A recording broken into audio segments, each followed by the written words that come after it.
लोगों ने धोखे से बुलाया, इसको मिलने के बहाने मेरे बच्चे को पेट में चाकू भोंक दिया। मोमडन लोगों ने। तब से तो हमें लगता है कि भाई देखो भाईचारा गया तेल लेने के लिए, अब कोई भाईचारा नहीं। सूर्या से ये बोल रहा था तुमने कभी बकरा हलाल होते हुए देखा, तुम्हें आज मैं दिखाऊंगा। फिर उसके बाद उसको चाकू मार दिया। सत्ता उसका नाम, और एक का नाम फरहान था, एक का नाम आतिफ था, एक का वहाँ पे और भी थे सारे।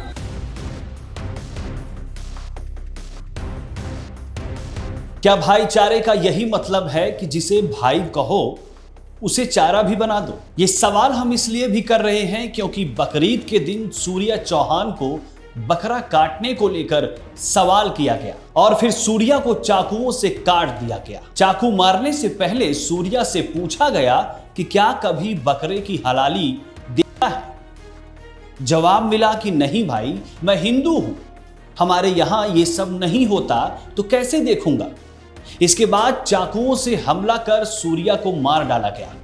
हमले का आरोप जिन लोगों पर है उनके नाम असद, नवाब, फरहान, आतिफ और सारिक हैं। घटना यूपी के गाजियाबाद के खोड़ा की है। कहा जा रहा है कि सूर्या चौहान को जिन लोगों ने मारा वो उसके मित्रों में शामिल थे। सूर्या उन्हें भाई मानता था, लेकिन आरोपियों ने उसे चारा बना दिया।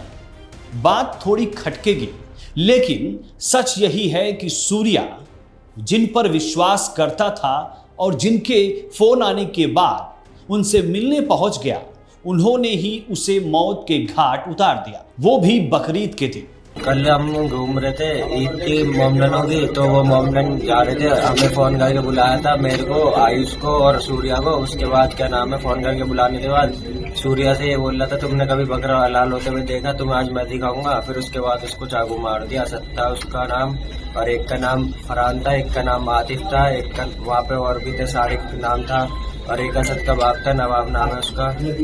फिलहाल इस भाईचारे में सूर्या की जान चली गई। सूर्या के परिवार में मातम है। खोड़ा के जिस नवनीत विहार कॉलोनी में सूर्या का घर है, वहां लोगों में डर है। लोग सहमे हुए हैं। उनका कहना है कि आखिर जब सूर्या जिन्हें दोस्त कहता था उन्होंने ही उसे मार डाला, तो फिर इन पर विश्वास कैसे करें। न्याय की गुहार लगाई जा रही है। लोगों में आक्रोश है। सूर्या की मां कह रही है कि मेरा बेटा नाबालिग था, अभी हाई स्कूल का पेपर ही दिया था, मेरे बेटे को धोखे से बुलाया गया और पेट में चाकू मार दिया गया। वहीं सूर्या के परिवार के सदस्यों का कहना है कि आखिर ये कैसा भाईचारा है जिसमें भाई भाई कहकर चारा बना दिया जा रहा है। कुछ लोग तो आक्रोश में ये भी कह रहे हैं कि ऐसा भाईचारा तेल लेने गया। सूर्या की मां का कहना है कि असद ने ही चाकू मारा है। उन लोगों ने बकरे की तरह मेरे बेटे को धोखे से बुलाकर काट डाला। मां का कहना है कि असद के साथ 7 लोग और थे जिन्होंने मेरे बेटे की हत्या की है। दिनांक 28 मई को दिन के करीब 3:30 बजे थाना क्षेत्र खोड़ा में एक किशोर को चाकू लगने की घटना संज्ञान में आई थी, जिसमें तत्कालीन थाना क्षेत्र खोड़ा की पुलिस टीम के द्वारा मौके पहुंचकर उसे अस्पताल में भर्ती कराया गया था। इलाज के क्रम में उक्त किशोर की दिनांक 29 मई को दिन में लगभग 12 बजे के आसपास मृत्यु हो गई थी। उक्त प्रकरण में परिजनों से प्राप्त तहरीर के आधार पर सुसंगत धाराओं में अभियोग पंजीकृत किया गया था तथा अभियुक्तों की गिरफ्तारी हेतु टीमें गठित की गई थी। आज उस प्रकरण में थाना क्षेत्र खोड़ा की पुलिस टीम के द्वारा 3 नामजद अभियुक्तों को गिरफ्तार कर लिया गया है। इसके अतिरिक्त 2 अन्य संदिग्धों को भी हिरासत में लिया गया है। पूरे प्रकरण में पूछताछ साक्ष्यों के आधार पर अग्रिम वैधानिक कार्रवाई सुनिश्चित की जा रही है। बता दें कि आरोपियों का घर सूर्या चौहान के घर से तीसरी गली में है। सूर्या की मौत के बाद परिवार की योगी सरकार से मांग है कि आरोपियों के घर बुलडोजर एक्शन हो और उनका इनकाउंटर हो। परिवार की मांग के बीच डिप्टी सीएम केशव प्रसाद मौर्य ने इस मामले को जघन्य बताते हुए कहा है कि हत्यारा कोई भी हो, उसे छोड़ा नहीं जाएगा। उन्होंने कहा है कि ऐसे लोगों के मन में जो जहर है उसी की वजह से ऐसी घटनाएं होती हैं। लेकिन सरकार सख्त है। जिन लोगों ने ऐसा अपराध किया है उन पर कानून अपने तरीके से कठोर कार्रवाई करेगा। डिप्टी सीएम ने कहा कि हत्यारों को छोड़ा नहीं जाएगा। फिलहाल प्रदेश में योगी सरकार है जिसकी छवि सख्त कानून व्यवस्था को लेकर है। ऐसे में उम्मीद यही है कि इस मामले में भी मिसाल कायम होगी। बसपा प्रमुख मायावती ने भी अपराधियों को सख्त सजा देने की मांग की है।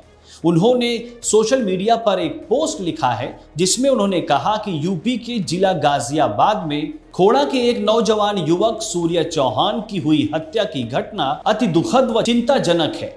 इस तरह की घटनाओं की रोकथाम के लिए शासन व प्रशासन को सही कदम उठाने की जरूरत है।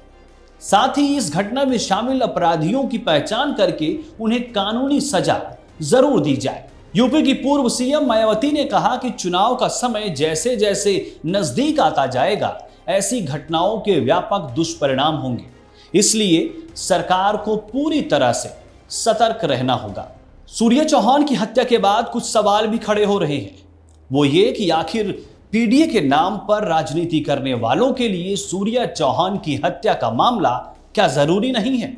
क्या सिर्फ वोट के लिए ही पीडीए का नाम भुनाना आता है, या फिर उनके लिए आवाज भी उन्हें उठानी है?